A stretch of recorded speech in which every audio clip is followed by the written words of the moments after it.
Assalamualaikum warahmatullahi wabarakatuh. Perkenalkan, nama saya Muhammad Gaza Wiryadi. Saya sebagai presenter kedua dari kelompok 8. Saya akan melanjutkan pembahasan tentang teks akademik. Yang C, teks akademik padat kata leksikal. Teks akademik lebih banyak mengandung kata leksikal atau kata isi seperti nomina, verba predikator, adjektiva, dan adverbia tertentu daripada kata struktural. Misalnya, kesimpulan bahwa sifat ketahanan tanaman karet terhadap PGDC dikendalikan oleh dua pasang gen utama mematahkan dugaan sebelumnya yang menyebutkan bahwa sifat tersebut dikendalikan secara poligenik, menurut teks biologi Hartanto.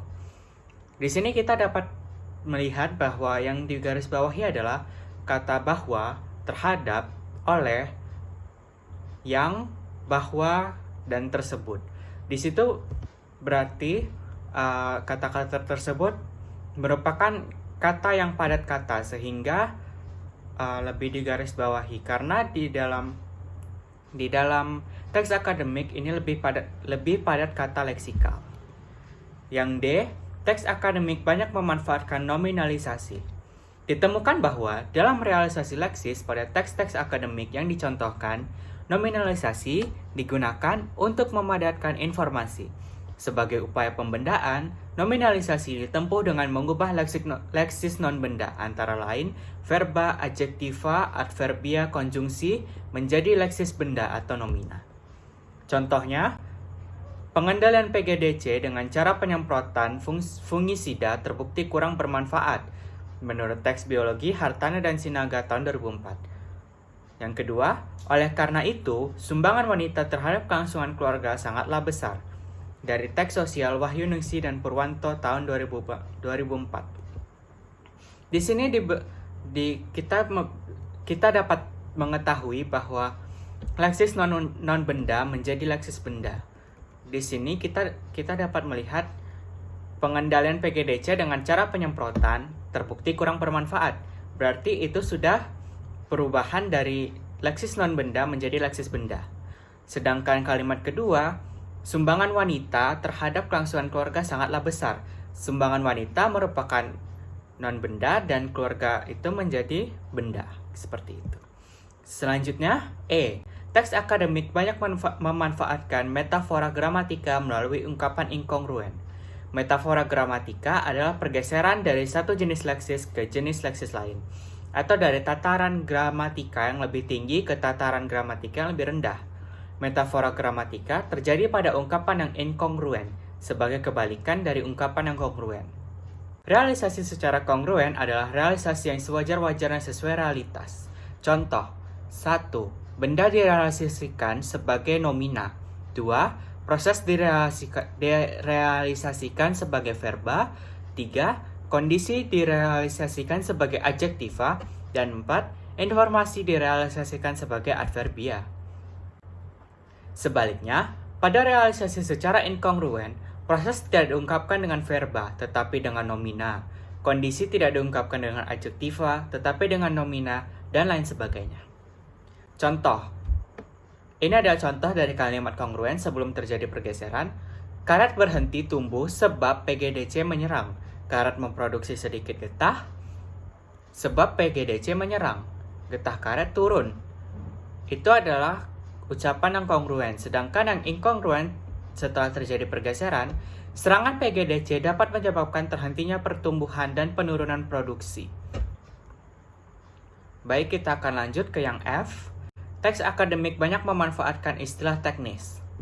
Pada prinsip-prinsipnya, istilah teknis merupakan penerimaan kepada sesuatu dengan menggunakan nomina yang antara lain dibangun melalui proses nominalisasi. Terkait dengan bidang ilmu tempat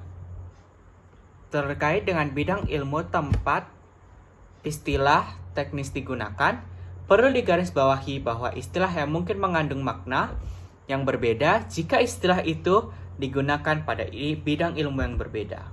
Sebagai contoh, yang pertama, Menurut morfologi, Gunung Kelut dapat dibagi menjadi 5 unit, yaitu puncak dan kawah Gunung Kelut, badan Kelut, cekungan parasitik Kelut, kaki dan daratan Kelut. Dan teks kedua, berdasarkan penelitian tersebut dapat diketahui bahwa morfologi cicak memiliki bentuk yang sangat unik, yaitu mempunyai kaki yang bergaris-garis. Di sini kita dapat mengetahui bahwa kalimat pertama itu morfologi gunung kelut. Oleh karena itu kita mengartikan morfologi itu sebagai kata untuk mendeskripsikan bagian-bagian dari gunung kelut. Dan gunung kelut itu adalah benda mati, sehingga itu perbedaan yang sangat signifikan dibanding dengan kalimat kedua yang morfologi cicak. Sehingga dalam istilah ilmiah, morfologi itu adalah bentuk-bentuk dan anatomi atau kebiasaan dari makhluk hidup, badan-badan makhluk hidup. Oleh karena itu, sudah jelas bahwa dari kalimat pertama dan kalimat kedua itu sangat terlihat perbedaan yang cukup signifikan. Kita lanjut ke G. Teks akademik bersifat taksonomik dan abstrak. Dasarnya, taksonomi adalah pemetaan pokok persoalan melalui klasifikasi terhadap sesuatu. Teks akademik dikatakan abstrak karena pokok persoalan yang dibicarakan di dalamnya seringkali merupakan hasil dari pemformulasian pengalaman nyata menjadi teori. H. Teks akademik banyak memanfaatkan sistem pengacuan Esfora.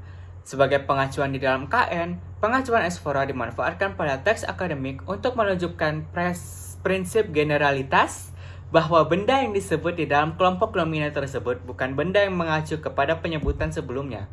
Kita dapat melihat contoh yang ada di sini dari penyakit gugur daun Corynespora atau PGDC. Lalu ada tanda panah dari Corynespora ke kata yang lainnya, kalimat yang lainnya yang menyerang beberapa tanaman karet. Lalu kita lanjut ke kalimat kedua, hubungan antara komitmen organisasi dan partisipasi pelanggaran. Hubungan lalu ke arah antara komitmen organisasi dan partisipasi pelanggaran. Selanjutnya kita dapat melihat saja di sini. Oke, saya akan lanjut ke materi yang terakhir. Baik, kita akan lanjut ke materi selanjutnya, yaitu I. Teks akademik banyak memanfaatkan proses rasional identifikatif dan proses relasional atributif. Relasional identifikatif merupakan alat yang baik untuk membuat definisi atau identifikasi terhadap sesuatu. Sedangkan relasional atributif merupakan alat yang baik untuk membuat deskripsi dengan menampilkan sifat, ciri, atau keadaan benda yang dideskripsikan tersebut. Kita dapat melihat contoh pada PowerPoint yang berikut ini. Jika ada yang kurang jelas, mungkin sekian saja yang dapat saya sampaikan.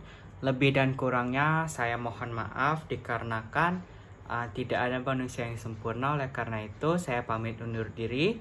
Bisa dilanjut ke video presenter 3. Terima kasih.